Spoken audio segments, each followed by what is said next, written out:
હાલ એક ખૂબ જ દુઃખદ સમાચાર સામે આવી રહ્યા છે। અમરેલીમાં અચાનક પ્લેન ક્રેશ થવાની ઘટનાથી લોકોમાં ફફડાટ ફેલાયો છે। આ માહિતી પ્રમાણે જિલ્લાના ગીરિયા રોડ પર ખાનગી કંપનીનું પ્લેન જે ક્રેશ થઈ ગયું છે ને હાલમાં પોલીસનો કાફલો અને ફાયર ફાઇટરની ટીમ ઘટના સ્થળે પહોંચી છે। જો કે જિલ્લા કલેક્ટરે માહિતી આપી છે કે પ્લેન ક્રેશ થતાં એક વ્યક્તિનું મોત થયું છે અને સ્થળ પર કોઈ નુકસાનના સમાચાર નથી। અમરેલીમાં પ્લેન ક્રેશની ઘટના સામે આવતા જ તંત્રમાં દોડધામ મચી છે અને માહિતી પ્રમાણે પ્લેન ક્રેશ અમરેલીના ગીરિયા રોડ પર થયું છે અને એક વ્યક્તિનું મોત નીપજ્યું છે।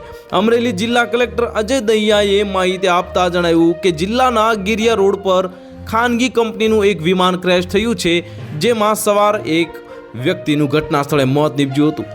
જો કે પ્લેન ક્રેશ થયું ત્યાં આસપાસમાં કોઈ નુકસાનના અહેવાલ નથી અને રહેણાંક વિસ્તારની નજીક પ્લેન ક્રેશ થતાં લોકોમાં ફફડાટ ફેલાયો છે અને માહિતી સામે આવી રહી છે કે પ્લેન ક્રેશમાં જે વ્યક્તિનું મોત થયાના અહેવાલ છે તે ટ્રેની પાયલટ હતો। આ પ્લેન ટ્રેનિંગ સેન્ટર હોવાનું મનાય છે અને પ્લેન ક્રેશ થાય તો પાછળ બેઠેલા મુસાફરોનો બચાવના ચાન્સ વધુ હોય છે। આ પ્રશ્ન ઘણા મુસાફરોના મનમાં આવે છે, કારણ કે સામાન્ય રીતે લોકો પ્લેનના પાછળના ભાગમાં બેસવાનું ટાળે છે। તેનું ઘણીવાર વિચારે છે કે પાછળ બેસવાથી મુસાફરીમાં અવ્યવસ્થા આવી શકે છે અને ખાસ કરીને જ્યારે કોઈ વ્યક્તિ વચ્ચેની સીટ પર બેસવાનું કહે છે, પરંતુ કદાચ મુસાફરોએ આ વિચાર બદલવાની જરૂર છે। વાસ્તવમાં હવાઈ મુસાફરી એ વિશ્વમાં પરિવહનનું સૌથી સુરક્ષિત માધ્યમ માનવામાં આવે છે। તો હાલ માટે આટલું જ। મળીશું નવી અપડેટ સાથે। જો તમને અમારા વિડીયો પસંદ આવતા હોય તો વિડીયોને લાઇક કરી દેજો, ચેનલને સબસ્ક્રાઇબ કરી બાજુમાં આવેલા બેલ આઇકનને દબાવી દો, જેથી તમને આવા સમાચારની અપડેટ મળતી રહે।